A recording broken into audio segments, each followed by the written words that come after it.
अस्सलामुअलैकुम friends, welcome back to my channel. Friends, दिल तंगदम नावल कंप्लीट होने वाला है। आई होप सो 2 या 3 एपिसोड के साथ ये नावल कंप्लीट हो जाएगा। इसके बाद कौन सा नावल रीड करना है आप मुझे कमेंट करके बताएंगे, क्योंकि काफ़ी सारे लोगों ने मुझे नावल रीड करने के लिए कहा हुआ है। अब जो जिस नावल की सबसे ज़्यादा डिमांड होगी मैं वो वाला नावल नेक्स्ट स्टार्ट कर दूँगी, ठीक है। इसलिए जल्दी से जल्दी मुझे कमेंट करके ज़रूर बताएं कि हमारा नेक्स्ट नावल कौन सा होना चाहिए, क्योंकि मैं ज़्यादातर आप लोगों की ही पसंद के नावल रीड करती हूँ, इसलिए कमेंट ज़रूर करके बताइए। चलिए नावल की तरफ आते हैं। मेरी नज़र बाज़ की है रे, मुझे वो चीज़ तक नज़र आ जाती है जो किसी के गुमान तक में भी दिखाई नहीं देती। मेरे दिल से पूछो कि क्या गुजरती है जब वो ऐसी ऐसी निगाहें देखती है जो तुम्हें सराहा रही होती हैं, और तुम भूल गई भा हूँ मैं। भा का दिल आन सी चीज़ पे भा आता है, वो अनमोल वाहिद चीज़ पर मरमट सकता है। सिकंदर ने अपना हाथ आगे किया। रिमशा ने नासमझी से उसे देखा। मुझे अपना मान वापस चाहिए। रिमशा ने उसे देखा। हल्का माने अश्कुम, मेरी अंगूठी दो। आप कब से फ़ारसी बोलने लगे? बस तुम्हारे चेहरे को कैद में याद करके याद आ गई, अब देख लो। मगर आपके करबा करबों की बात ही अलग है यार। वैसे सिकंदर, किसी चीज़ में तो आप परफेक्ट ना हो, हर काम में आप माहिर हो जाते हैं। मेरी कुकिंग अभी भी बेकार है रे। हाँ तो अपने हाथ जला जला के अपने बनाए हुए खाने क्यों खिलाते थे मुझे जब अरूब होने वाली थी? ओ सीडी कह लो, जायका हो ना हो तुम्हारे और अरू की सेहत पे मैं समझौता नहीं कर सकता था। जैसे ही उसने बोला उसी वक्त किसी की आवाज़ आई। मगर तुमने अपने मफाद के लिए उनकी ज़िंदगी को दाव पे लगाया, इसके बारे में क्या कहना है डायमंड? ये आवाज़। इस आवाज़ पर रिमशा ने सर उठाया तो उसका सफ़ेद चेहरा हो गया, जबकि सिकंदर ने चेहरा घुमाकर नहीं देखा। वो बिल्कुल पुरसुकून होकर अपने हाथ पीछे कर चुका था। इस दौरान तुमने उर्दू समझने में अबूर हासिल कर लिया। जिराट चलो ज़िंदगी में कुछ ना कुछ प्रोडक्टिव तो किया। उसे जिराट की हंसी सुनाई थी। सिकंदर ने रिमशा को इशारा किया वो उसकी तरफ ना दिखे। रिमशा खौफ से कांप उठी, क्योंकि जिराट के साथ पीछे 10-12 आदमी अपना असले के साथ मौजूद थे। सिकंदर इतना पुरसुकून क्यों था? तुमसे तो बहुत बेहतर काम किया है डायमंड। तुम अपने घर की एक फ़र्द की हिफाजत नहीं कर सके और अब हाल ही हाथ रहकर अपनी इस हसीन बीवी की खोखली तारीफ़ कर रहे हो। क्या दे सकते हो तुम? ना तो तुम अब रूस के बादशाह रहे, ना किसी और मुल्क के साथ तुम्हारा कोई ताल्लुक़ रहा, बल्कि तुम तो अपने मुल्क के भी नहीं रहे हो। ये दिन भी देखने थे। डायमंड ने इतनी माजूरी तो उसने अपनी शुरू के दिन में भी नहीं देखी जितनी आप देखोगे। रिमशा सिकंदर को देख रही थी। सिकंदर रिमशा की आंखों से तसल्ली देते हुए मुस्कुराया। आप जब के सब कुछ पा चुके हो तो मुझसे अब तुम्हारा क्या वास्ता? रखो रूस, यूरोप या दुनिया, अपने पास चलना, अपनी रियासत चलाओ और दफ़ा हो जाओ यहाँ। वैसे ही शुक्रिया मेरी खिदमत करने के लिए। खुद समेत अपने काम वाले लाए, मगर भागो, ज़रूरत नहीं है बेकार लोगों की। कोई स्टिक समेत चलते हुए करीब आया। रिमशा का दिल हल्क में आ गया। सिकंदर उठ खड़ा हुआ और रिमशा के करीब आकर उसको सबकी नज़रों से ओझल करके जिराट को देखने लगा, जो उसकी हरकत पर मुस्कुराया। मेरी बीवी को देखने की कोई अब हिम्मत करेगा तो अपनी बिनाई के बगैर यहाँ से जाएगा। मैं काबू बेशक नहीं हूँ अब, मगर वही 14 साल पुराना दरिंदा मेरे अंदर अभी भी मौजूद है, जो एक सेकंड में सबकी जान ले सकता है। ग्रेट 3 पीस ने जिराट सिकंदर की कुर्सी घसीट कर बैठा। रिमशा ने सिकंदर का बाजू थाम लिया बड़ी सख्ती से। सिकंदर मजीद उसके आगे होता हुआ कि वो जिराज की नज़रों के सामने ना आए। इस मामले में तो तुम पर कोई शक नहीं है, जाहिर है। उस 1 घंटे में तुमने मेरे ख़ानदान को मारकर मुझे माजूर कर दिया था। मेरी ज़िंदगी को कुचल कर तुम रूस के बादशाह बन गए, मगर तुम भूल गए थे कि कार बड़ी कमीनी है। वो हर एक पे नाजिल होती है। सिकंदर हंसा। हाँ बिल्कुल, मगर उन लोगों पे कतई नाजिल नहीं होती जिनके तबाही बरहक, और तुम्हारा ख़ानदान इसी काबिल था। मैं सब कुछ बेर कर सकता हूँ, मगर जहाँ बात औरतों और बच्चों की ज़िंदगी की आएगी तो मैं इस दुनिया में ऐसे शैतान को नहीं रहने दूंगा। पता नहीं तुम कैसे मेरे हाथों बच गए। अरे हाँ, तुमने तो मेरी जगह छीन कर काबू बनना था। छीनी हुई चीज़ों पर बादशाह बनकर तुम कैसे सुकून में बैठे हो? मज़ा ही नहीं है ऐसे काम में भाई। मज़ा तो वो है जो आम सी जगह को भी इंसान महल बनाकर अपनी शख्सियत से सबको अपने शहर में कैद करके, वरना बड़ी बड़ी रियासतें ऐसी छीनने वाले छोटे दिमाग भी संभाल नहीं पाए अपनी। वे इस मज़ीद में अपना वक्त तुम पे बर्बाद नहीं कर सकता। चले जाओ यहाँ से। जिराट दिलचस्पी से चेहरे पे हाथ रखे बोला। बिल्कुल ठीक कहा तुमने, मगर कुछ तौर तरीके अगर छोटे दिमाग वाले भी अपना लें तो वो बड़े से बड़े होनहार बादशाहों को भी गिराने में कामयाब हो जाते हैं। उसका पहला रोल जो मैंने अप्लाई किया वो था तुम्हारे सबसे करीबी शख्स को अपना यार बनाऊं, जो मैंने तुमसे सीखा। हरकुलिस और सोनी तुम्हारा दामाद और आई गेस तुम्हारा ससुर भी है वो हदाद अजीम।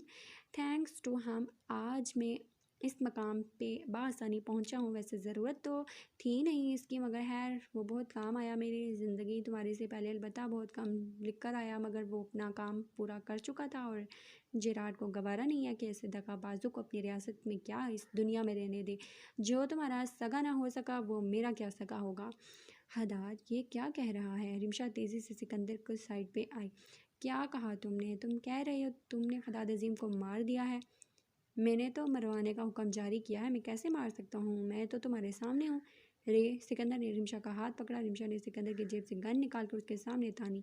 मेरी बीवी से निशाना हटाओ, अब की बार वो धाड़ा। जेराट ने हाथों के इशारे से अपने बंदों को गन नीचे करने का कहा। सब ने उसके इशारे पे गन नीचे की।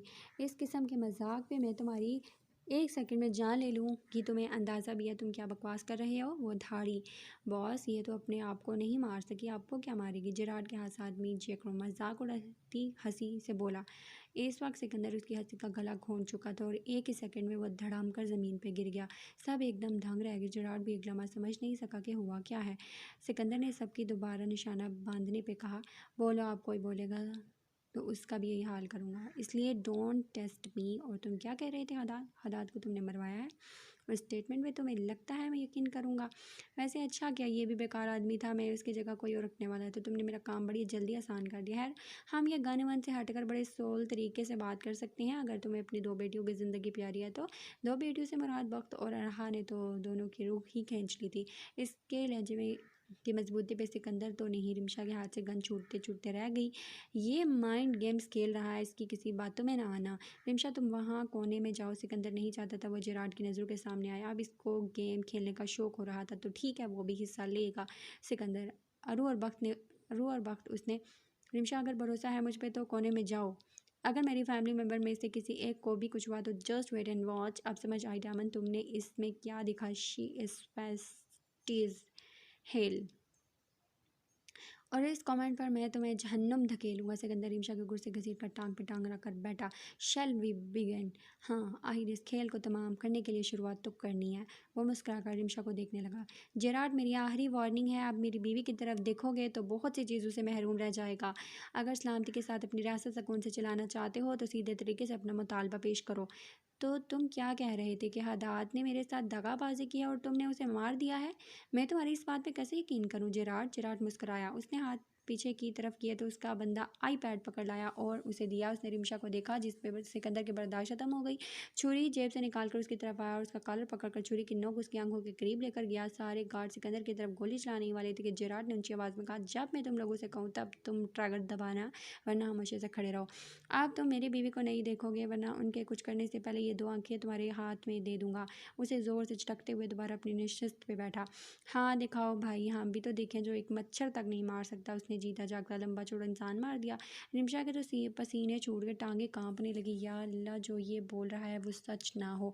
उसके मामूस का दिल किया वो जेराड को शूट कर दे। गन पे उसकी गिरफ्त मजबूत हो जाती जा रही थी। उसने आईपैड खोलकर कुछ टाइप किया। उसके बाद वीडियो प्लेयर लगाकर उसने सिकंदर और रिमशा को दिखाया जहाँ उनके घर का मंजर था। रिमशा की सांसें थम गई। रहा और वक्त फिर कहाँ गई उसे अच्छी फीलिंग नहीं आ रही थी। 2 मिनट बाद उसने हदाद को निकलते हुए देखा और गाड़ी के बजाय पैदल जा रहा था। उसके पीछे 2 बड़े हटे कटे बंदे और उसकी तरफ बढ़े। उसको पकड़ने से पहले ही उसने एक ने बड़ी सी रफल उसके सर पर मारी।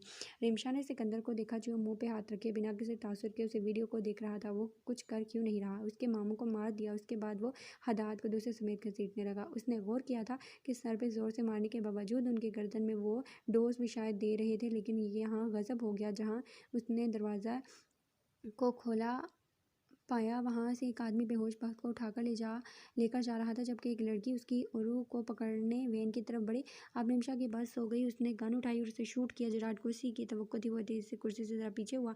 अब गोली दीवार को जाकर लगी। अब एक हट्टा कट्टा बंदा रिमशा की तरफ बढ़ने लगा तो सिकंदर वो छुरी उठाया और सीधा उसके सर पर ठीक निशाने पर मारा। मेरी बेटी और बहन कहाँ है? बताओ मुझे, मैं तुम्हें जिंदा मार दूंगी। वो उसके करीब आते हुए चिल्लाई। जेराड ने उसे फिर सिकंदर को देखा जिसका चेहरा बिल्कुल स्पॉट था मगर आंखें सारी कहानी बोल रही थी। सिकंदर रिमशा सिकंदर की तरफ चीही। बोलो जो कहता वो दे दे, मगर इसे कहें मेरी और अरू और बख्त को उसे कहे मेरी अरू और बख्त को छोड़ दे। सिकंदर वो उसकी तरफ आई तो सिकंदर बोला क्या चाहते हो। जेराड के चेहरे पर गहरी मुस्कुराहट आ गई। अब हम बात कर रहे हैं ना इस गद्दार की मौत का। मुझे पता था कि तुम्हें कोई अफसोस नहीं होगा, ना ही असर होगा, इसलिए तुम्हारी दो अनमोल शय को उठा लाया ताकि तुम मेरे सामने हार कबूल करो। सही कह रहे हो, छीनी हुई बादशाहत का कोई मज़ा नहीं है, असल मज़ा तुम्हें गिराने का है। तुम मेरे सामने गिड़गिड़ाओ, मैं भी एक मिसाल कायम करूँ अपने लोगों में कि देखो ये बेरहम सिकंदर खलीद अपनी बेटी, भांजी और बीवी की वजह से झुकने में मजबूर हो गया। जेराड मुझे मत आजमाओ, मुँह खाओगे, मुझे बताओ सीधे तरीके से चाहते क्या हो। जेराड ने बोतल उठाई और हरी गिलास में मशरूब डालने लगा। सुर्ख अनार का जूस जब भर चुका तो जेराड ने चुटकी बजाई। उसके सामने फ़ौरन भागते हुए बंदा आया। उसने एक छोटी सी बोतल दी और उसे खोलकर उसने जूस में डाला। अगर चाहते हो कि अपनी बेटी, बीवी और भांजी की ज़िंदगी बच जाए तो उसे पी लो। इसके बाद फिर कमरे में एक अजीब सा सकूत छा गया। क्या हुआ, इतने बुज़दिल हो कि इतनी सी बात नहीं मान सकते। तुम्हें तो गिड़गिड़ाना भी नहीं पड़ा। हाँ, चाहो तो ये काम कर सकते हो सकता है कि मैं तुम्हें बख्शने का सोचूं, लेकिन ये आसान हाल है। तुम्हारी आना कायम रहेगी। ये मौत का अमृत पीकर अपनी मोहब्बत का सबूत दे दो। सिकंदर हदीद क्या बकवास है, मेरी बेटी और बात को अभी छोड़ दो जेराड, वरना यही जहर मैं तुम्हें अपने हाथों से पिलाऊंगा। हाय, मैं तो चाहता हूँ मगर तुम्हारा शोहर मुझे अपने हाथों से मार देगा और मैं नहीं रहूँगा तो तुम्हारी बेटी और भांजी वैसे भी नहीं मिलेंगे, इसलिए अगर उनकी ज़िंदगी चाहते हो तो अपने शोहर को गंवाना होगा। ये सब देखने से बेहतर मरना पसंद करूँगी। सिकंदर आप इसकी बातों में नहीं आइएगा। और रियली सिकंदर, क्या तुम ऐसा नहीं करोगे? क्या तुम्हारी जगह तुम्हारी रे मरेगी? सिकंदर की आंखें ज़रा मज़ीद गहरी हुई। ठीक है, मगर तुम मेरी बेटी और भांजी को छोड़ दोगे, नहीं तो मैं बेशक मर जाऊँ, लेकिन कार माँ तुम्हारा पीछा नहीं छोड़ेगी। जिराड के साथ रिमशा को भी झटका लगा। सिकंदर ग्लास की तरफ हाथ बढ़ाने लगा। तेज़ी से भागी वो और सिकंदर के ग्लास पकड़ने से पहले वो उठा चुकी थी और उसने एक ही सांस में पूरा जूस पी लिया। जेराड एक मिनट के लिए उस लड़की की हरकत पे साकत हो गया। सिकंदर ने उसको थाम कर ग्लास उससे खींचा और उसके हाथों में इतना ज़ोर था कि ग्लास उसके हाथों से टूट गया और उसके होनहार नज़रों से देखते हुए धाड़ा। रिमशा ने नम आंखों से सिकंदर और उसके हाथों को देखा। उसके बाद जेराड को जो मुस्कुरा कर एकदम कहका लगाने लगा था, लेकिन जैसे ही हंसा था कोई चिढ़ती हुई चीज़ जाकर उसके कंधे के अंदर घुसी। उसकी चीख पर वो उसको देखने लगे जिसके सीने के बिल्कुल करीब खून निकलने लगा। इतने बड़े डॉन हो जेराड और जहर खरीदने के पैसे नहीं है तुम्हारे पास। Shem Shem Shem. उन्होंने देखा गन था में लंबा चौड़ा खदाद हट के अंदर दाखिल हुआ। सिकंदर ने सुकून से अपनी आंखें बंद की और रिमशा अपने मामू को देखकर खिल उठी। मामू, तुम कैसे जिंदा? भाई ज़रा सा सर पे मारने से थोड़ा इंसान मर जाता है। और क्या तुम्हारी क्लिप ने मुझे कवर नहीं किया कि कैसे वक्त पे मेरे बंदे आ गए और उन्होंने मेरी जान बचाई? वैसे तो मेरा कमाल था यार, तुमने इतने भोंडे बंदे रखे जिनको एक बंदा भी सीधे मारना नहीं आता, और एक फोटर किडनैपर जिसको अगवा करने का लिफ तक नहीं पता। इससे सिकंदर को धमकाने वाले थे। इस मघीन पे तो मेरी बीवी भारी हो गई। अपने हाथों से, सिर्फ अपने हाथों से उसकी जान ले ली। ओह, मैं अपनी बीवी के पास कैसे पहुंचा? सिंपल, उसने एक कड़ा पहना था जो तुम्हारी मघी डार्लिंग उतारना भूल गई, जिसमें ट्रैगर लगा हुआ था। झटके पे झटके जेराड को लगा वो गोली लगने से ज़्यादा इस बात पे सांस नहीं ले पाएगा उसकी बीवी ने कैसे मकीन की जान ले ली।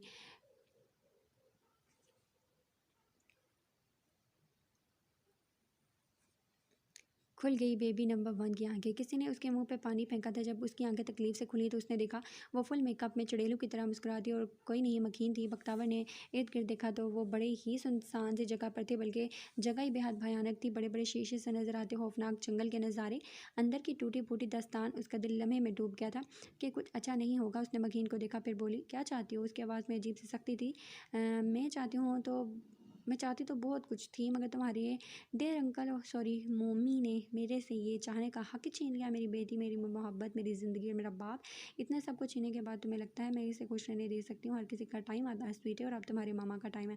तुम्हारा साथ वही हुआ है जिसकी तुम मुस्तहिक थी। तुमने अपनी हरकतों से, अपने हाथों सब कुछ खोया है। मेरे मामा ने वार्निंग दी थी ना, उस वक्त अपना ख्याल क्यों नहीं आया? जानती थी ना कि वो मिनटों में पूरी नस्लें तबाह कर देते हैं। तुम तब अपने अहम लोगों के खो जाने का डर तुम्हारे अंदर क्यों पैदा नहीं हुआ? माय गॉड, इस हकलादी मशीन ने तुम्हारे मुंह में भी ज़ुबान डाल दी। मुझे तुम्हारे लिए बहुत बुरा लग रहा है स्वीट हार्ट। है एक और सरप्राइज़ दिखा ही नहीं तुमने। इसके बाद मैं पुरामीद हूँ कि कापू की मासूम से भांजी कम से कम गड़ाएगी, मुझसे माफ़ी मांगेगी, है ना? वक्त ने उसे नासमझी से देखा तो जब मघीन उसकी नज़रों के सामने से हटी तो उसका दिल लगा लम्हों में फट पड़ेगा। अरु उसका कोई आम सा बंदा वो देखता, वो भी काम चाहता नहीं। नन्ही सी अरहा की आंखें बंद थी और उसके छोटे छोटे हाथ जिससे वो मज़े से तालियां मारती किसी की आंसू साफ कर दिया बेरे में से बंधे हुए थे। वो बेहोश कुर्सी पे बैठी थी। सबसे होलनाक मंजिल उसकी गर्दन में मौजूद रस्सी थी जो ढीली थी, मगर अगले लम्हे वक्त ने मगीन की तरफ देखा। वो सीने पर बाजू लपेटे शैतानी मुस्कुराहट उछालती बोली, कैसा लगा सरप्राइज़? उस शख्स को तो ये सज़ा नहीं मिली जो कि मिलनी चाहिए थी, मगर चूंकि वो हाथ आने का नाम लेता तो फिर उसकी किए की सज़ा उसकी नस्ल भुगतेगी। वो कहती है ना जी कि जब बंदा मर जाता है तो उसकी जायदाद उसकी औलाद को मिलती है। यहाँ की कहानी का अलग ही मोड़ है। उसके मरने की सज़ा उसकी बेटी को मिलेगी। स्वीटी, हिलना मत, ज़रा अपनी गर्दन में रस्सी देख लेना। बख्तावर जो तड़प कर किसी तरह उठकर वो रस्सी रहा की गर्दन से निकालना चाहती थी। एकदम फ्रीज होकर वो बोझ अपनी गर्दन में महसूस करने लगी। अगर तुम हिलोगी तो अपनी आंखों के फट जाने की उम्मीद करोगी। देखने से पहले किसी भी वक्त मर जाना पसंद करोगी। इसलिए तुम्हारी आसानी के लिए तुम्हें यह देखना नहीं पड़ेगा। गारंटी देती हूँ। हाँ, तुम दोनों के अब्बू अम्मी ज़रूर देखेंगे। बख्तावर को लगा अंदर जो कुछ खाया पिया सब बाहर आ जाएगा। एक बार फिर वही मंजर आ गया था जहाँ वो बेबसी के मकाम पर थी। तब अकेली थी तो कैसे रूपे हिबत तारी हो गई थी। अब उसकी चांसी बहन, उसकी अरु इस मुसीबत में थी। नहीं, वो इस जंग में मर जाएगी मगर अपनी जान अरु को कुछ नहीं होने देगी। उसने अपनी औलाद खोई है। अरहा को हरगिज़ एक आंच नहीं आने देगी। वो टाइनी के जाने पर संभल गई। अरु को कुछ हुआ तो सब मर जाएंगे। कोई ये गम सह नहीं पाएगा। ना वो रहेगी, ना हादात, ना आपी और मामा। वो सोच कर ही चीख चीख कर रोने का दिल कर रहा था। उसने आंखें ज़ोर से बंद की और गहरा सांस छोड़ा। उसके हाथ पीछे बंधे गए थे, वरना दिल कर रहा था किसी तरह इस औरत की गर्दन अपने हाथों से अलग कर दे। हाँ, उसके अंदर इतनी वहशत भर चुकी थी कि इतना टॉर्चर करने की उम्मीद जाग उठी थी। वो किसी भी हाल में इस औरत को जिंदा नहीं बख्शेगी। बात अब अरहा की थी। उसने अरहा की तरफ देखने के बजाय उसे देखा और स्पॉट लहजे में बोली, तुमने जो कुछ मेरे साथ करना है इसमें मैं ऑफ नहीं करूँगी, मगर मेरी बहन को अभी से वक्त छोड़ दो, वरना कसम है मगीन मैं तुम्हारा वो हश्र करूँगी कि पूरा अंडरवर्ल्ड क्या पूरी दुनिया तुम्हारे इंजाम को सुनकर दहल उठेगी। मगीन जो लैपटॉप सेट करने लगी थी एकदम उसकी बात पे हंसी। बख्त, आई लाइक इट, मगर डियर आप इससे आगे मत बोलना। इस मासूम की चीखें उसके बाप ने भी सुननी है। मखीन, अगर अरहा को कुछ हुआ तो मैं तुम्हारा एक एक हिस्सा को काट कर उन्हें तेजाब में फेंकूंगी। इसलिए अभी वक्त है, रस्सी हटाओ। पहले खुद को तो इस कैद से निकालो, फिर वो काम करना। उप्स, तुम फिर जियोगी कैसे? इस बच्ची की लाश तुम्हें जीने कैसे देगी? अपनी औलाद की मौत के गम से निकल नहीं पाई, इसके गम ने तो तुम्हें वैसे ही मार देना है। मैं बेशक जीऊँ ना जीऊँ, लेकिन इस बात की गारंटी दे दूँ कि तुम्हारी बेटी के छोटे छोटे टुकड़े करके उन्हें चील कौवों को ना खिलाए तो मेरा नाम भी बख्तावर आलम नहीं। मगीन का चेहरा उसी वक्त सफ़ेद हो गया। वो लम्हे में बख्त के पास आई और अपने बड़े नाखून से बख्त का चेहरा पकड़ा। अपनी औलाद को तो बचा नहीं सकी, मेरे हाथों इतनी बदकिस्मत हो कि उस वक्त की उसके जाने पर रोई रो ना पाई। इतनी बुरी मोमी है ना बख्त की बेबी। देखो प्यारी भीगी आंटी ने कोशिश की, मम्मी भी साथ हूँ, मगर मम्मी तो ढीठ है। उसे अपना मामा प्यारा था। उसने मामा की खातिर अपनी बेटी को भी दुनिया से जाने दिया। अब क्यूट बेबी मत परेशान होए, मम्मी के साथ नन्ही सी आंटी भी साथ आएगी। बहत को लगा वो सांस नहीं ले पाएगी और वो एक्सीडेंट मगीन ने करवाया था। उसकी बच्ची की मौत की जिम्मेदार मगीन है। मगीन ने ज़ोर से उसका मुंह छटका। ओह, मुझे सही से देख नहीं पाई थी बेचारी, ऊपर से जहन भी तो हिल गया था। याद दिलाऊं वो दिन या वो मंजर अपनी आंखों से दिखाऊं? बहतावर का जिस्म कांपने लगा, उसका सर घूमने लगा। लग रहा था हर शय उसके सिमत हिल रही है। पेट में गिद मरोड़ महसूस हुए, सांसें तेज़ होने लगी। नहीं, अभी उसे खुद पे काबू पाना था। अरहा की जान सबसे पहले ज़रूरी थी। अल्लाह, अब आपके भरोसे पर हूँ, मुझे इस इम्तिहान में मत डालिएगा, मैं नहीं सह सकूँगी। अल्लाह, आप अब इस मुसीबत से मुझे निकालेंगे। उसने पीछे हाथों को रगड़ा ताकि रस्सी से हाथ बाहर निकल सके, मगर रगड़ से सिवाय जलन के कुछ नहीं हो रहा था। जलन की परवाह के बगैर वो अपने हाथ रस्सी की गिरफ्त से निकालने की भरपूर कोशिश करने लगी। इस तगदो में वो बड़ी खामोशी से काम कर रही थी, बिना कुछ कहे। ओह, बोलती ही बंद कर दी मैंने बच्ची की। है चीखें तो बहरहाल सुननी है तुम दोनों की, अभी थकने नहीं देती। बहतावर की उंगलियां तगदो के दौरान किसी नोकीली चीज़ पे जाकर लगा तो उसने होठों को सिसकी निकालने से सख्ती से रोक दिया, मगर एकदम उस नोकीली चीज़ से उसका ख्याल आया कि वो रस्सी को किसी तरह खोल सकती है। उसने हाथ उसी तरफ ले जाकर रगड़ने शुरू कर दिए। अब उसका हाथ इस दौरान जख्म से बर्बाद क्यों ना हो जाए। वो अरहा की आदर सब सह जाएगी। अरहा की एक चीख भी नहीं सुनाई देगी, चाहे खुद की चीखों का गला घोंटना पड़े। मकीन ने उसे देखा जो सर झुकाए बिल्कुल साकत बैठी हुई थी, मगर उसके हाथ आहिस्ता आहिस्ता से बड़ी हरकत में थे। तुम्हें बार बार अजाब इस आदमी की वजह से झेलना झेलता हुआ पाकर बड़ा अफसोस होता है। फिर उसका फ़ोन बजने लगा, उसने देखा तो तेज़ी से फ़ोन उठाया। यस बॉस, हाँ तैयार श्यार हैं, बस लाइट्स कैमरा की तैयारी के बाद आपके एक्शन के मुंतज़िर होंगे। हेलो, एक तो कमाल की जगह ढूंढी है बॉस, सिग्नल ही काम नहीं कर रही। हाँ वो सेटिंग के लिए बंदा भेजा है, आता ही होगा। उनको एक नज़र देखने के बाद सीधा आगे बढ़ी। अब्बास ने अपने काम में तेज़ी लाई। बेबसी से मघी के बुश्त को देखते हुए उसने रहा को और उससे ऊपर स्टिंग को देखा कि ऐसा क्या करे जिससे दोनों की जान बच जाए। खुद पे तो रस्सी निकाल लेगी, मगर इसी पल अरूह कुछ नहीं और सोचना है ऐसे कि पहले अरूह की बचत हो। अरहा को देखते हुए उसे बहुत रोना आ रहा था। मेरी जान सॉरी, परेशान मत होना, आप ही कुछ नहीं होने देंगी। उसने दूसरी तरफ देखते हुए कोई चीज़ तलाश की, फ़ौरन भाग कर रस्सी काटनी पड़ी। सोचते सोचते उसे एहसास नहीं हुआ कि उसके हाथ इतने पसीने से भर गए थे कि अपनी अपनी पैनिक की वजह से वो आराम से हाथ जैसे तैसे निकाल सकती थी, या फिर उस कील के रगड़ से एक गिरा खोल ही चुकी थी। वो तेज़ी से बिलाहिर अपना काम कर चुकी थी। जब मगीन की बात सुनकर साकत हो गई। इस हरकोलक्स को दफना दिया। ओहो बेचारी मरने से पहले बेवा हो गई। हाय कितने कम देखेगी। इस खबर से तो इसके बाप ने तड़प कर वहीं स्पॉट मर जाना था। लगता है वो आ गया, बस 5 मिनट दे, स्टिंग करके लाइव आती हैं। हदाद बख्तावर एकदम फट पड़ी। उसने चीख कर रस्सी अपनी गर्दन से निकाली और इस वक्त उठ खड़ी हुई कि उसके उठने पर अरहा की रस्सी ने अरहा को उठाना चाहा, मगर ऐसा हो नहीं सका क्योंकि गोली की आवाज़ से रस्सी टूट गई थी। वक्त तेज़ी से भागकर अरहा को थाम चुकी थी, जो एकदम बेहोशगी में झटके से हिली। मम्मी पापा, मेरी जान। उसने तेज़ी से रस्सी निकाली तो उसे मगीन के चीहे हदाद की आवाज़ ने सब समझा दिया कि अल्लाह ने उसकी मदद की है। बख्तावर अरू हदाद भाग कर आया और उसने वक्त और अरहा को घेरे में लिया। या अल्लाह तेरा शुक्र, मैं वक्त पे आ गया। मेरी जान, तुम दोनों ठीक हो। बख्तावर ने हदाद को देखा तो दंग रह गई। हदाद के माथे से खून निकल रहा था, मगर वो ठीक था, जिंदा था। उसका हदाद जिंदा था। हदाद ने तेज़ी से रस्सी अरहा की गर्दन से निकाली और बेहोश अरहा को चूमने लगा। अरहा अरहा नाना आ गई मेरी गुड़िया। बख्तावर ने मखीन को देखा जिसके कंधे पे लगी थी और वो गिर कर उठने की कोशिश कर रही थी ताकि वो सामने गिरी हुई पिस्तौल को थाम कर उनका काम तमाम कर सके। बात हदाद की बाजू से निकली और तेज़ी से उस तरफ भागी। यू बिच, मैं तुम्हें ज़िंदा नहीं छोड़ूंगी। बख्तावर ने जब उसको गन की तरफ बढ़ते हुए देखा तो पैरों से गन को दूर जाकर फेंका, जिस पे अपने जख्मी कंधे को पकड़े वो तड़प कर चीही। बख्तावर ने आओ देखा ना ताओ सीधा ठोकर उसके सीने पे मारी। वो चीख उठी। बख्तावर हदाद चीहा, करीब मत आइएगा मेरे हदाद, करीब मत आइएगा। ये औरत मेरी बच्ची की कातिल है। ये औरत मेरी बहन को टॉर्चर करने वाली थी। ये औरत हम सब की रूह फना करने वाली थी। इससे मैं, उसने दूसरी ठोकर मगीन के मुंह पे मारी। मैंने कहा था ना मेरी बहन को छोड़ दो वरना तुम्हारा अंजाम अच्छा नहीं होगा।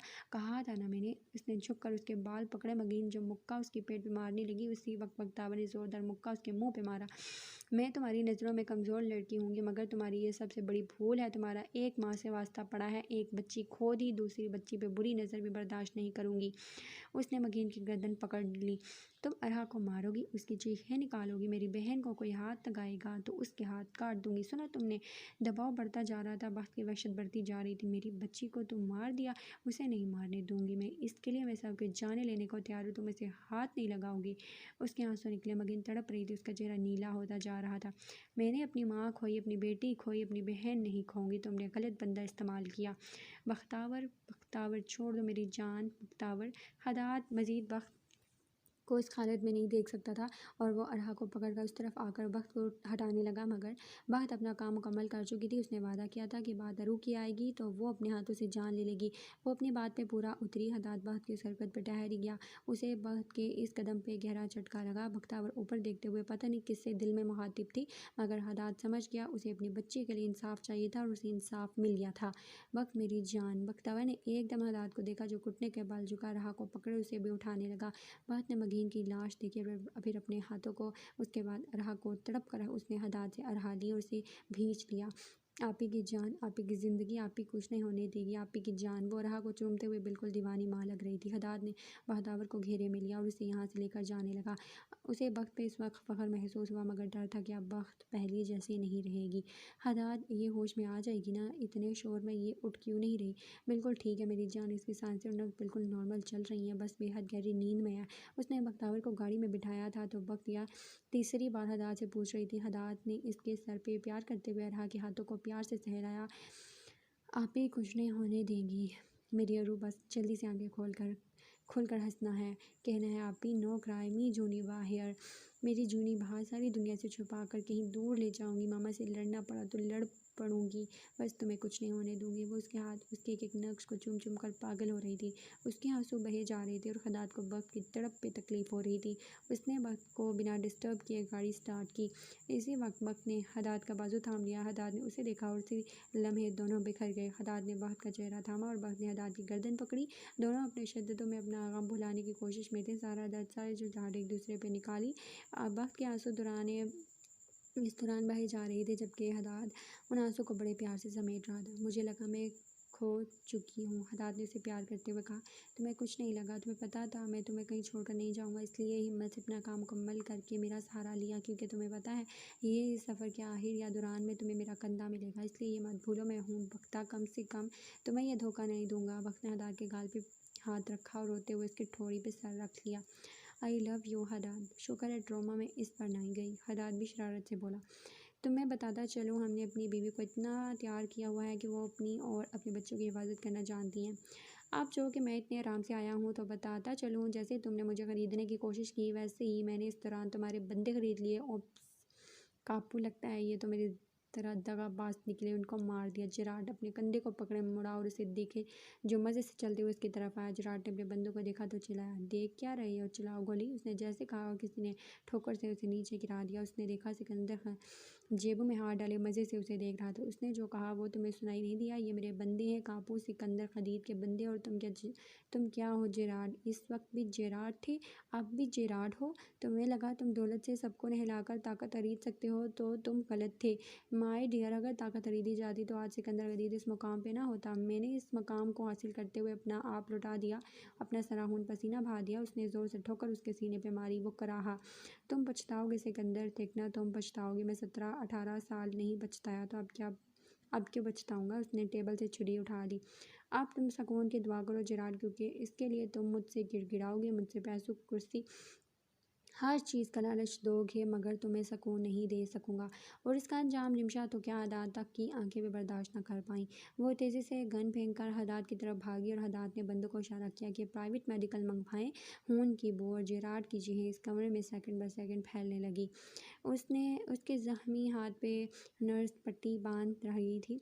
रिमशा सीने पे बाजू लपेटे उसके साथ बरहम चेहरे को तफक्कर से देख रही थी। कैसी वहशत थी, कैसा गुस्सा था। इतना गुस्सा उससे कभी नहीं आया रिमशा पर जितना आज उसकी मामूली सी हरकत पे आ गया। उसके लिए तो मामूली हरकत होगी, मगर सिकंदर की तो जान पे बनाई।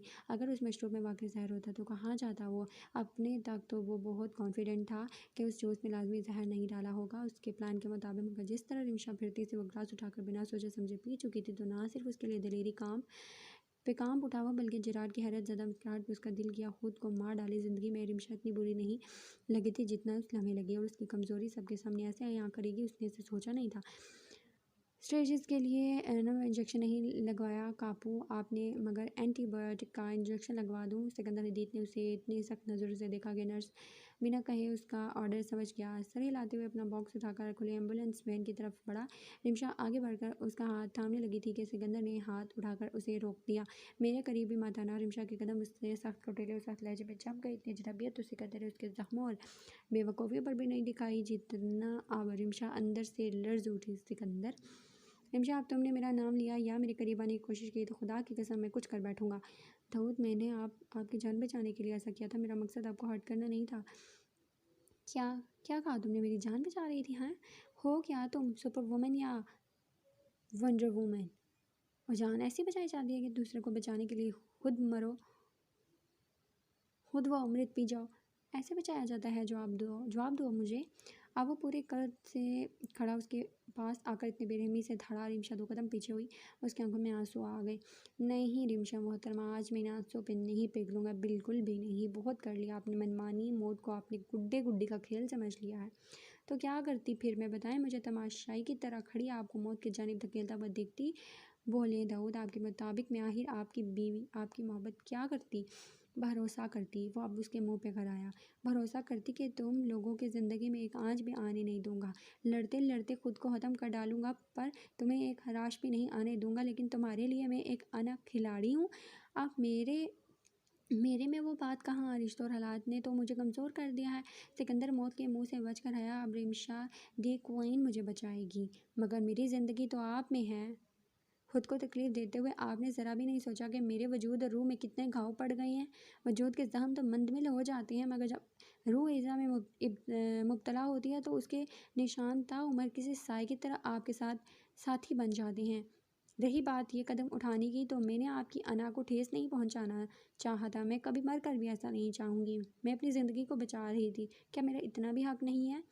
ये निशान इन निशानात की बात कर रही हो तो मैं तुम्हें बताता चलूँ, तुम्हारे हर उस अमल का जवाब था मैं उस उम्मीद पे कि मेरी बहादुर बीवी मेरे इंतज़ार में खुद को बर्बाद करने के बजाय मेरी अरू की हिफाजत किसी शेरनी की तरह करेगी। मैंने पैगाम भेजा था ना बराक के हाथों, फिर भी मेरे लफ्ज़ों की गहराई को ना समझ सकी।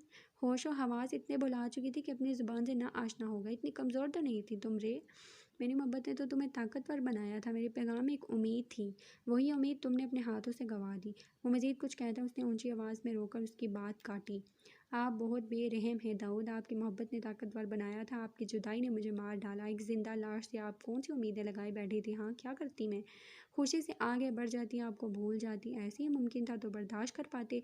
देख सकते अपनी रेख को अपने बगैर इतना खुश। मतलब आपकी मोहब्बत के मामले में हर बगावत जायज़ है, मगर वही काम मैं करूँ तो मैं कमज़ोर बुज़दिल में थक चुकी हूँ दाऊद। क्या आप नहीं थके? बताएं। आप तो लाड़ हैं, काबू हैं, आप कैसे थक सकती हैं? मगर मेरी बस हो गई है। उसने अपने आंसू को बेदर्दी से रगड़ा। सिकंदर का चेहरा तैश से सुर्ख हो रहा था, बस नहीं चल रहा था, उसका गला दबा देता। गुस्से में वो इतना अंधा हो जाता था कि इर्द गिर्द का होश नहीं रहता था। मगर उस लड़की के पास वो जादुई जंजीर थी जिसने उसके अंदर के बिस्त को जकड़ा हुआ था। वो चाहे जितना भी ताकतवर क्यों ना हो, उसकी ताकत के आगे वो कुछ भी नहीं था। और हाँ, मुझे आपके लिए 1000 बार वो मौत का अमृत पीना पड़ता तो मैं खुशी खुशी पीती। ना मुझे आप मोहब्बत में फ़ना हो जाने के लिए रोक सकते हैं और ना मैं आपको। अगर तुम्हें रोकने के लिए मुझे तुम्हारे हाथ पैर भी काटने पड़े तो मैं ऐसा ही करूँगा। अब मैं कोई रायत नहीं दूंगी। मैं वार्न कर रहा हूँ तुम्हें रिमशा, अगर इस जिस्म पे खरोच का बायस तुम बनी तो तुम सिकंदर हदीद का वो रूप देखोगी जिससे ये अंडरवर्ल्ड भी ना वाकिफ़ है।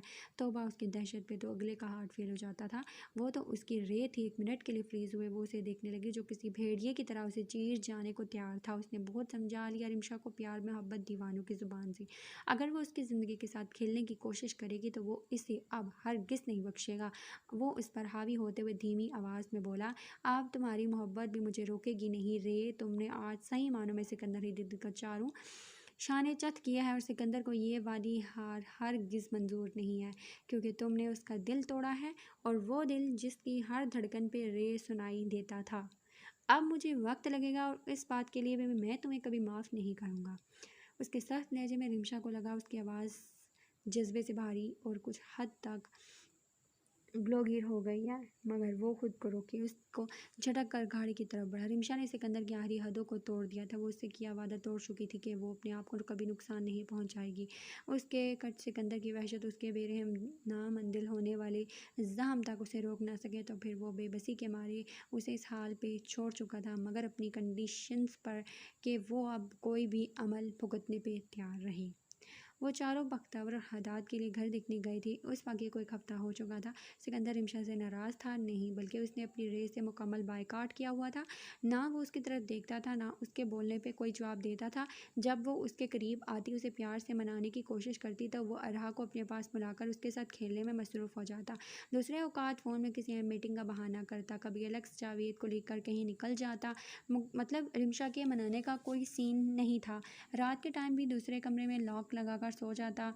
उसने रिमशा को कितना ध्यान में डाला था, वो क्यों नहीं देखता? उसकी जुदाई में उसने खुद को कितना टॉर्चर किया था, जबकि वो बेवकूफ़ लड़की बार बार ये बात नहीं समझ पा रही थी कि वो दरअसल खुद को तकलीफ़ देकर वो दर हकीकत सिकंदर को मारने की कोशिश कर रही थी। सिकंदर की जान रिमशा में थी और वो उसके अनगिनत सबूत दे भी चुका था, मगर वो ज़िद्दी लड़की मोहब्बत के मामले में उस पर ही गई थी ढीठ। और सिकंदर को उसके तौर तरीके हर हाल में ठीक करने थे। चंद महीनों की जुदाई को जीने के काबिल नहीं छोड़ा था। अगर वो सचमुच मर जाता तो पता नहीं क्या होता रिमशा और अरहा का। रिमशा ने तंग आकर बख्तावर से बात करने का फ़ैसला किया, और उसे मौका आज मिला जब बख्त ने सिकंदर और रिमशा से कहा कि वो उनके साथ चलें। बख्त और हदाद ने हाल स्टेट टाउन में रहने का फ़ैसला किया। हदाद एग्ज़ाम देने के बाद प्रैक्टिसिंग डॉक्टर बनकर वहाँ हॉस्पिटल में काम करेगा और बात अपनी पढ़ाई ऑनलाइन मुकम्मल करके डिग्री हासिल करेगी। सिकंदर और रे ने इधर वेनिया में हमेशा रहने का इरादा किया क्योंकि अरहा यहाँ से आप जाना नहीं चाहती थी।